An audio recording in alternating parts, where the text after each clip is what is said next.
SDPI social democratic party of India के राष्ट्रीय उपाध्यक्ष मोहम्मद शफी साहब, राष्ट्रीय महासचिव इलियास मोहम्मद थुम्बे साहब, राष्ट्रीय महासचिव अब्दुल मजीद फैजी साहब की अध्यक्ष स्थान पर मीटिंग का आयोजन किया गया, जिसमें राष्ट्रीय सचिव मोहम्मद रियाज फिरंगीपेटे साहब के नेतृत्व में एक नई गुजरात राज्य समिति का गठन किया गया, जिसमें मुफ्ती अब्दुल्ला साहब को एसडीपीआई गुजरात राज्य अध्यक्ष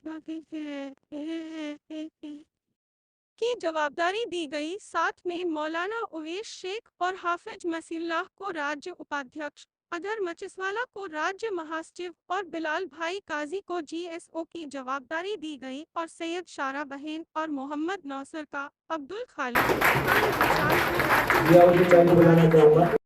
और राज्य समिति के गुजराती में पढ़ने का कारण ये है कि हम गुजरात के अंदर है। हमने सोचा है कि हम गुजराती से रिपोर्ट को पेश करेंगे। आने वाले दिनों में हम हर भाषा गुजराती से यहाँ पे ज्यादातर करेंगे, ऐसा हम सोच रहे हैं और ऐसा करना भी चाहिए क्योंकि हम गुजरात राज्य से तो हमें हमारी सफल बनाने की जिम्मेदारी। गुजराती में पढ़ने का कारण ये है कि हम गुजरात के अंदर है। हमने सोचा है कि हम गुजराती से रिपोर्ट को पेश करेंगे। आने वाले दिनों में हम हर भाषा गुजराती से यहाँ पे ज्यादातर करेंगे, ऐसा हम सोच रहे हैं और ऐसा करना भी चाहिए क्योंकि हम गुजरात राज्य से है तो हमें हमारे नए अध्यक्ष गुजराती में पढ़ने का कारण ये है कि हम गुजरात के अंदर है। हमने सोचा है कि हम गुजराती से रिपोर्ट को पेश करेंगे। आने वाले दिनों में हम हर भाषा गुजराती से यहाँ पे ज्यादातर करेंगे, ऐसा हम सोच रहे हैं और ऐसा करना भी चाहिए क्योंकि हम गुजरात राज्य से है तो हमें हमारी लैंग्वेज के गुजरात के सभी जिला समितियों के पदाधिकारी हाजिर रहे थे। हाल गुजरातમાં જે ડ્રગ્સનું પ્રમાણ વધી રહ્યું છે અને કોકેનનો એક સ્મગલિંગ જે થઈ રહી છે, જે હાલની યુવા પેઢી માટે એક મોટો ખતરો છે। હાલમાં ખાસ કરીને કહીએ તો ગુજરાતમાં જે અમદાવાદ, સુરત, વડોદરા તેમજ એવી મોટી જે મેટ્રો સિટીઓ છે તેમાં પણ જે એમડી ડ્રગ્સ જે ચાલી રહ્યું છે, સ્કૂલો, કોલેજ ની આજુબાજુ જે નાના વર્ગ અને મોટા વર્ગના જે પણ જે બાળકો છે એમાં જે સ્કૂલ કોલેજમાં જઈ રહ્યા છે એના માટે મોટો ખતરો છે। આ જ્યારે આપણે સરકારને એક આ કહેવા જઈએ તો પડકાર રૂપ છે કે હરેક વખત ડ્રગ્સ પકડાઈ રહ્યો છે તેમાં કચ્છમાં કરોડો રૂપિયાનો ડ્રગ્સ પકડાણો છે। એવું નથી કે અહીંયા જ, હાલમાં પરમ દિવસની વાત કરું છું, 2 દિવસ પહેલાનો તો 44 કરોડનો ડ્રગ્સ પકડાણો છે કચ્છમાંથી।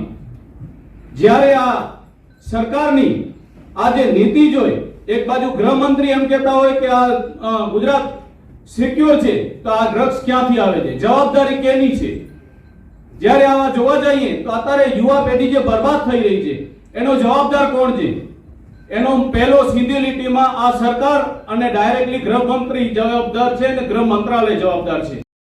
अंदर सबसे बड़ा करप्शन है नोटबंदी। इससे बड़ा करप्शन ही नहीं है। ट्रक भरकर नोट बीजेपी के लोगों के यहां मिले, कुछ नहीं, क्योंकि वो लोग जिस वक्त लेजिस्लेचर को कंट्रोल किए उससे पहले ही मीडिया को कंट्रोल कर चुके।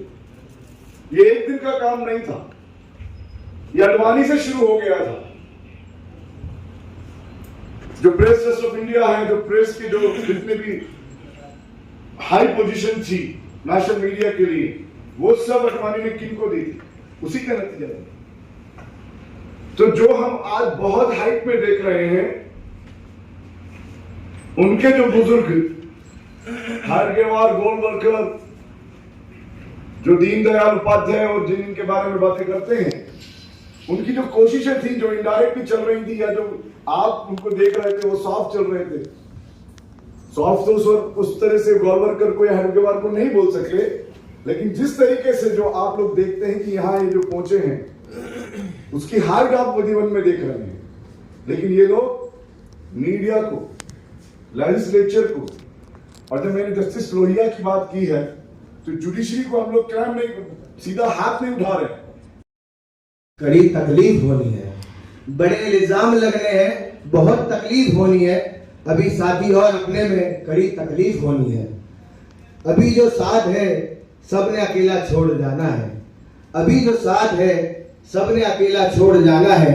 किसी को कुछ नहीं करना, तुम्हें तो हक बताना है, तुम्हें तो हक बताना है। जहां बदगुमानी में तुम्हें तदबीर करनी है, कहो तकदीर लिखनी है, कहो तकदीर लिखनी है।